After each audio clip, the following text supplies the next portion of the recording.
What is going on, world?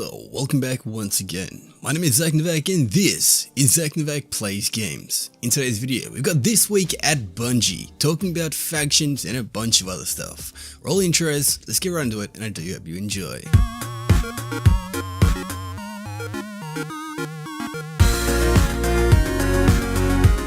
Alrighty, so getting straight into the video. This week at Bungie, we're welcoming back the factions. Now everyone is back from E3 and they are heads down working hard on Forsaken. Now 7,000 players have already gotten to play Gambit and Bungie is just extremely excited for all of us to play it in itself, both at GuardianCon and when it actually releases on September the 4th. Now meanwhile, the Iron Banner does rage on, which I'm really enjoying. You have the rest of the week to rank up with Lord Saladfingers and earn that Season 3 ornaments for your gear. Make sure you actually turn everything in before the reset on June 26th at 10 AM or you will have to wait until the next Iron Banner to actually claim your rewards. However, keep in mind tokens and ornament progression still will actually carry over, so that's pretty cool.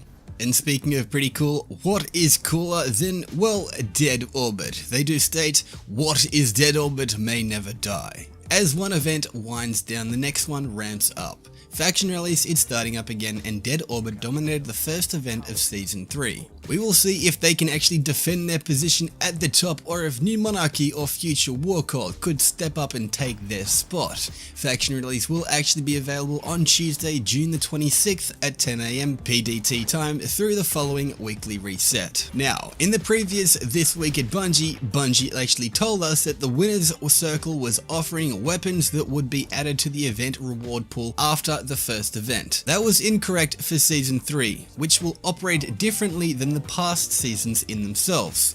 During this season, the factions will continue to feature their original winners offerings for all three events. So, if you didn't make it to rank 50 with your faction of choice during your first event, you can pick up where you actually left off by pledging to them again, or you can opt in to start up with new blood for New Monarchy or Future War Cult. But remember that your pledge is account wide, so choose carefully.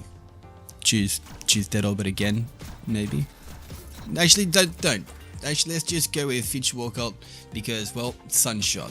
And speaking of exotic weapons, let's have a look at exotic armor. Now, wear it like armor is what Bungie does state. Last month, we did actually go over the tuning patch for exotic armor in update 1.2.1.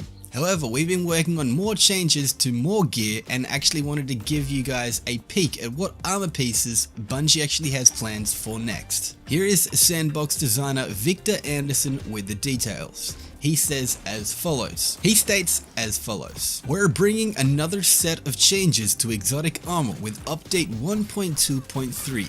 As we continue to iterate on exotic armor, we hope that you will also continue to provide the feedback needed.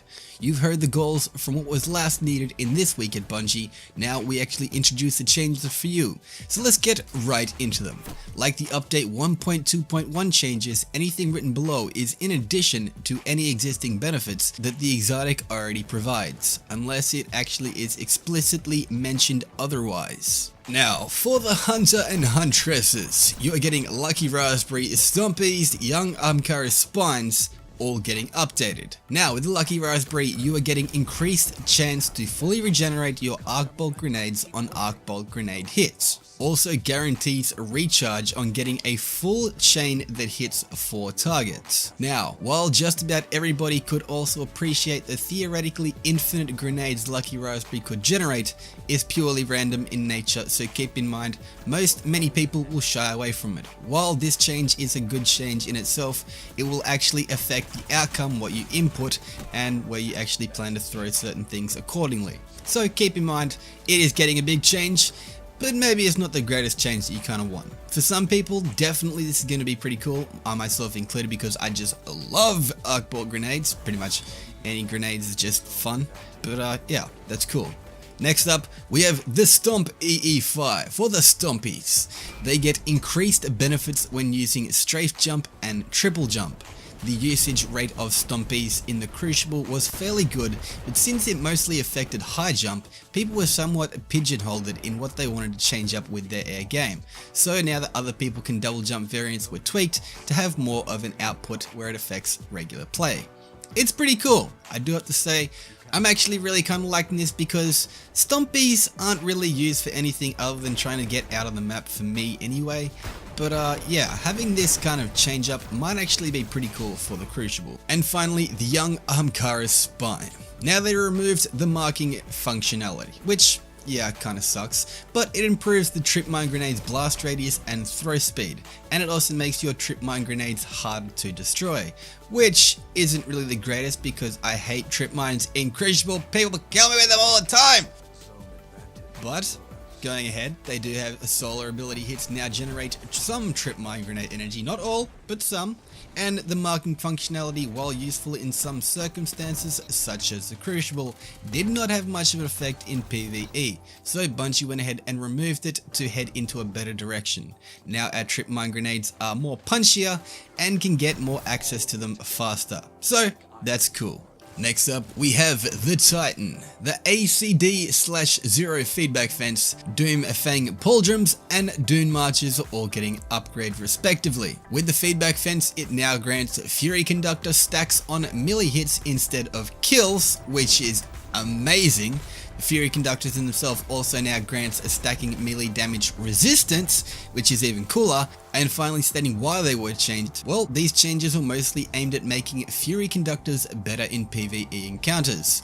While the feedback fence could pretty much protect you from a horde of Thrall by keeping them staggered, it really just wasn't enough to actually make them useful against something like Hive Knights, wielding swords, or Hive Boomers. The changes make this exotic better in Crucible, but also the solution of just shooting enemies still works. It's cool.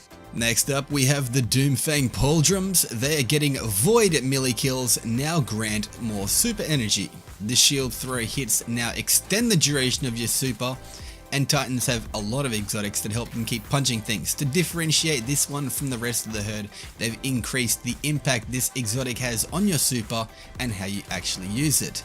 This is definitely a good tweak. This is something where I am actually going to want to use the Titan as actually being, you know, a defender. It's one of those things where it's cool. It honestly is good changes. I'm loving that Bungie is actually changing things to make them better and not just try to put things in order where everything kind of goes in, I guess, a stagnant line.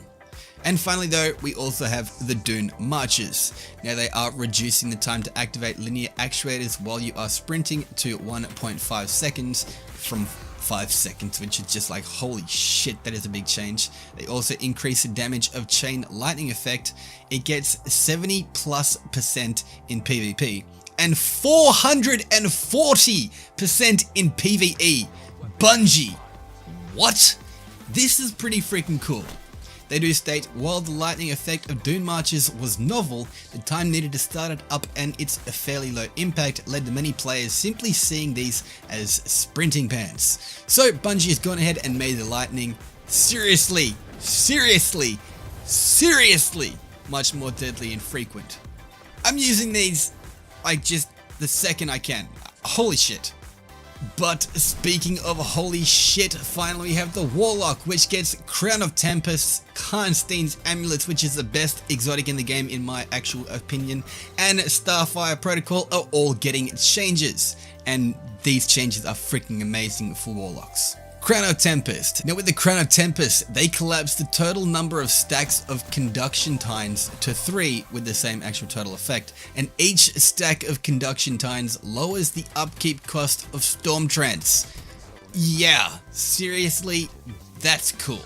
It really means more Storm Trance, and more Storm Trance. Now they state Nazareth, Sin and this exotic were quite similar, so Bungie decided to push harder on this exotic for Stormcallers who actually want to insist and invest in heavying their super ability. Warlocks also don't have many exotics that modify their supers in its state, but not receiving the full benefits of Conduction Tines during Storm Trance was a little disheartening, so Bungie added a benefit during the super's duration to alleviate this problem. So in other words, yeah, Crown of Tempests is actually going to be viable for so many situations. Not amazingly OP, but still very, very, very viable. Now the Karnstein amulets, this hurts, this hits me hard. They removed melee hit effects, which is resilience, mobility, and target highlighting, which that I just really loved in Crucible. They did change, however. Melee kills now instantly heal you, then grant continuous healing effects for 8 seconds, which is crazy. They also have the iteration of Karnstein's amulets were simplified, the exotic to be about death and healing. Previously, the effect was split between hits and kills, providing inconsistent experiences. While the effect is much more basic now, it should be more reliable and more effective in most situations. Which, yeah, does mean, well, you get more healing, which is the big factor of the Karnstein amulets. The resilience, mobility, and target highlighting I will miss slightly, but I guess I can change it up on my Warlock. And finally, the last exotic, we have the Starfire Protocol. The Empowering Rift weapon damage hits now grant a fusion grenade energy of 20%, which is cool. Much as with the Lunafaction boots, Bungie felt like giving a bonus to players who decided to go on the offensive with Empowering Rift rather than playing it safe with the Healing Rift. So, in other words, Empowering Rift actually does, some pretty cool effects other than just making me slightly more powerful. And while we're speaking of powerful, this one hit me in the nostalgia balls. Nostalgia balls? I don't even know if that's a word. Anyway, the Old Gods. There are some relics of a different time still being hosted on Bungie servers. Next week, they're actually retiring a few legacy services from the Halo era and consolidating others. The resident archivist Roger Wolfson will explain what's changing and how it may affect you. Also, that last name is freaking awesome. Wolfson? Like, that just sounds like a secret agent. Yeah, Wolfson here. Target down. Something. Like, that's just cool. Anyway, Roger states, we're doing some once-in-a-decade spring cleaning on the halo.bungie.net site. First off, it's time to retire those old read-only forums. If you have some archived threads bookmarked that you'd like to revisit for nostalgia purposes, please take some screenshots before we say goodbye to these forums for good. And they state, do you remember Bungie Pro Video? Pepperidge Farm remembers Bungie Pro Video. Anyway, back in 2008, they would keep your renders available to download for a couple of months. 10 years later, Bungie is finally getting around to cleaning these up, so grab anything you actually want to keep around in the next few weeks. Finally, the details, views of old Halo matches will be trimmed down to just the line item scores. Your career pages will still have your overall medals chests, but individual games won't. A little bit of a tier kind of going down. These changes go into effect on June 28th at 10 AM PDT. If you need to save something, get it done before then. And finally, moving on to the Destiny player support. They state, watchers on the wall. The Destiny player support team keeps watch over the health of the live game. They were quick to respond to a few issues that rose up this week. The full details are in the report that follows. They state, Fighting Lion and the Iron Ornament Bundle. Destiny player support investigated an issue impacting players who purchased the Iron Ornament Bundle on Tuesday, June 19th, in which the included ornament, Lupus Visage, did not properly unlock on the Fighting Lion after it was activated. We have identified all impacted accounts and this issue will be resolved for all affected players in the upcoming hotfix. To prevent further impact until a hotfix is deployed, this bundle has been pulled from the Eververse Trading Company storefront. Just pull it all together and give it to us when we actually reach level 150 rank with Lord Salad Fingers. Please, Bungie, do this! They continue to state.